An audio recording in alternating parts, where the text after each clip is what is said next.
Right, where were we? Oh yes, Sheffield United, they're next up on the list.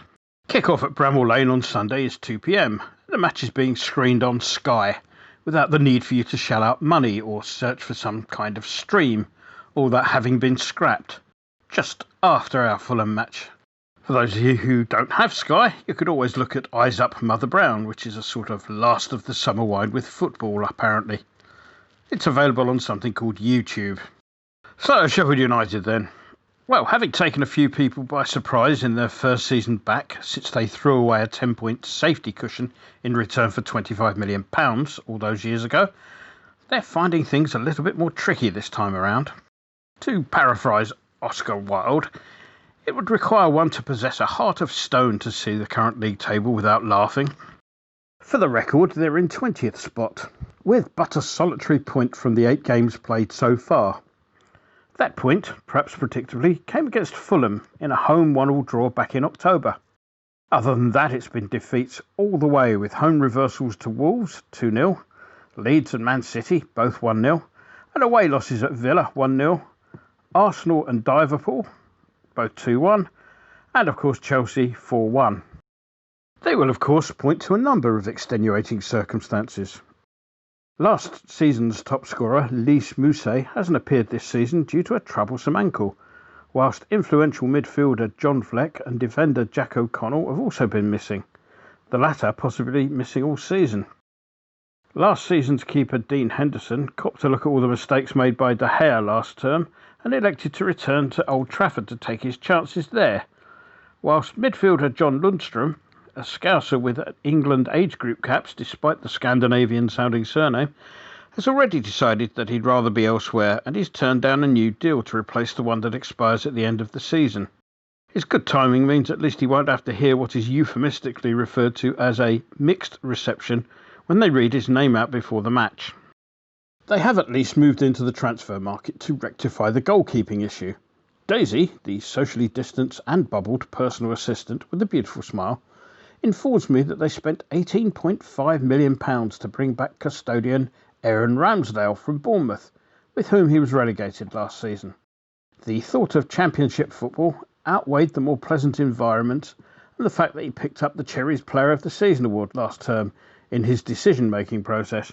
Presumably there was also some concern on the part of Bournemouth themselves at keeping a player presumably on a decent wage, with the much reduced TV money being thought about. Even without bringing COVID into play, the gates at Dean Court, with its 11,500 or so capacity, weren't going to be bringing too much into the coffers, so a decent-sized fee was going to suit all concerned. They also spent £23.5 million on Liverpool striker Rhian Brewster. Brewster's actually a Chadwell Heath lad, and we had a look while he was a kid. Chelsea's pockets were deepest, and he stayed there until he was 14, when his dad decided he would have better opportunities up at Liverpool. There was a lot of gossip about the player's future during his youth days, with clubs across Europe sniffing around. It got to the stage where, in one of the more pot and kettle moments of football history, Liverpool cancelled a proposed friendly against Borussia Mönchengladbach on the grounds that the Germans had been tapping the player up. Isn't it good to see the Scousers taking such a moral stand against such offences? Yeah, right. Of course, in terms of medals, Brewster's dad might have had a point, I suppose. As an unused sub in their referee-assisted defeat of Spurs in the so-called Champions League final that nobody wanted, to give it its full title, Brewster is now the proud owner of a so-called Champions League winners' medal, despite never having made a competitive appearance for the Divers at that point. Even the arrival of silverware did not translate into first team time, his only appearance coming in the Cups. He was sent out on loan in January to Swansea, where he picked up 11 goals. His missed spot kick in what will always be the Charity Shield in these parts helped Arsenal to what they are claiming is a major trophy. But with Liverpool's forward line continuing to make miraculous recoveries from all those nasty tackles that never actually happen, opportunities were limited, leading to his move across the Pennines. Scottish striker Ollie Burke came in from West Brom along with £3 million, with Callum Robinson going the other way. Burke has twice broken the record for the most paid for a Scot. Firstly, when moving from Nottingham Forest to RB Leipzig for £13 million, and secondly, when he returned to Blighty when West Brom paid £15 million for the player. The player claims his return from Germany was due to his wanting more game time. If that was the case, it was a plan that failed, as the player was sent out on loan firstly to Celtic, then last season to Alaves. Clearly not a player fancied by Slav then. Most of the other signings were comprised of youngsters. However, they did bring in the obligatory loan signing from Chelsea in the form of Welsh international Ethan Ampadu. Ampadu started his career with Exeter and is in the interesting position at the time of writing of having played more international matches, 19, than he has in all the various leagues his clubs have represented, 16. You'd have thought that sending him out on loan last season would have seen him have more game time. He did actually play in the so-called Champions League for RB Leipzig, who gave him a good write-up for his performance against Spurs, for what that's worth. However, a back injury saw him disappear off the radar following the restart, and he ended up with just the 3 Bundesliga match under his belt. Top scorer is David McGoldrick, who has netted 3 of the 4 goals they have, for want of a better word, amassed in the league this season. McGoldrick picked up the FAI International Player of the Year last season, having done the family tree research and located the statutory grandparent who'd once had a pint of Guinness and liked it. No sooner had he cleared space on the mantelpiece for the trophy, he took time out to announce his retirement from the international game, stating that he wanted to spend more time with his family. Usually, when one hears that statement, one raises a quizzical eyebrow, strokes one's chin, and invokes the old mantra of "Chinny reckon." However, having just seen how bad the Republic of Ireland team are at present, I can quite understand why one would want to stay at home with the wife and kids. Incidentally, for the England match last week, we had the old subtitles on the telly here at the rest home. Some people here are a bit mutton. Our Irish contingent were most upset as the lyrics of the rather anodyne Ireland's Call, which sounds like a tourist board advert at the best of times, were displayed rather than those of the Soldier's Song, which was the tune that was actually being played. Still, can't really blame the TV guys. It's hard enough typing out stuff in English. That particular anthem is usually sung in the Gaelic translation, and the subtitles would have been a right mare.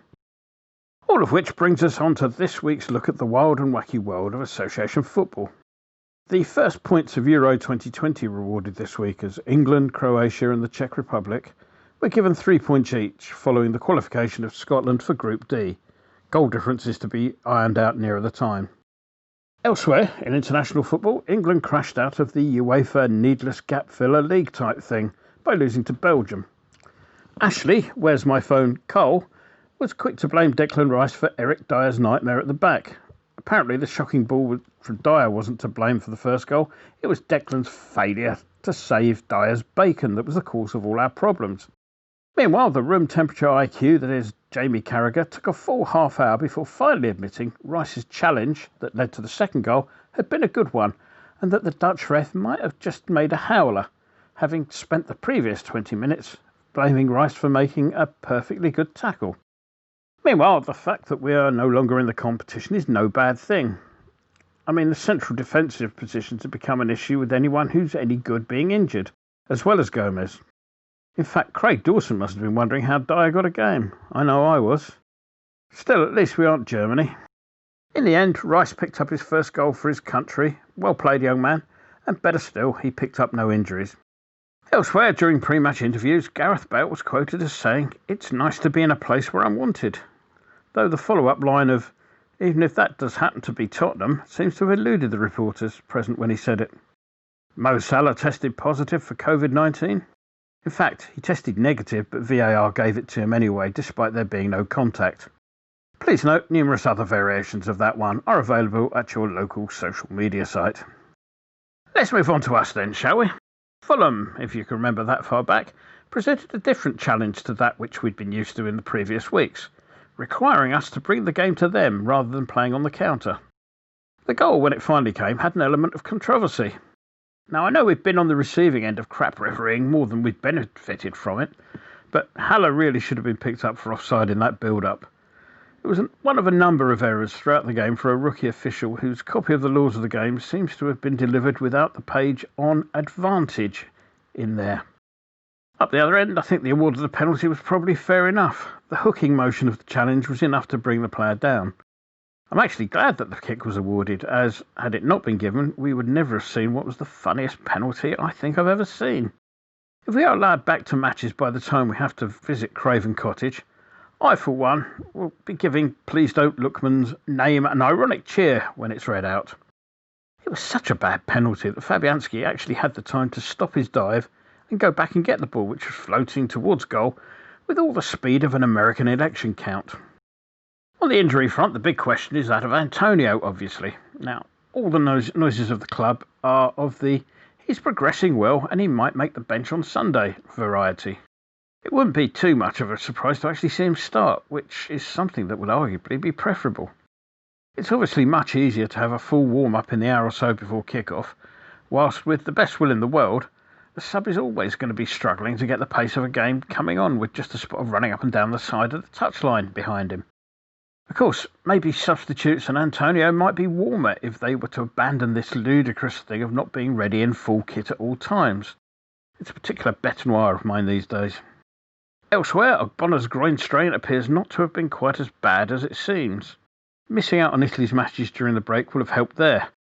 Having recovered from the toe injury that kept him out of the squad for a bit, Mark Noble has now sustained a knock to his ribs in training, and this will see him as a doubt for this one. The only other absentee is likely to be Yarmolenko, who's been surrounded by COVID whilst on international duty, and will therefore be picking up his groceries from his front door for a couple of weeks. Okay then, the prediction. Well, firstly, one hopes that the cobwebs that were present on the last occasion we came back after an international break are not present this time around. We can take that as read. We'll be facing a side who, although in similar statistical form to Fulham, have a tendency to be a little bit more on the front foot than the Cottages would be. Thus, this is likely to be more of a setup that plays in our favour. So for that reason, I think we'll win this one, particularly if Antonio starts. Accordingly, the £2.50 that I was going to chip in towards the cost of having all football pundits furloughed will instead be sent to the Winston Turf account at the Emporium. I'll be over on the 2nd of December to settle up on this, and I'll place it on a 2-1 away win. Enjoy the game.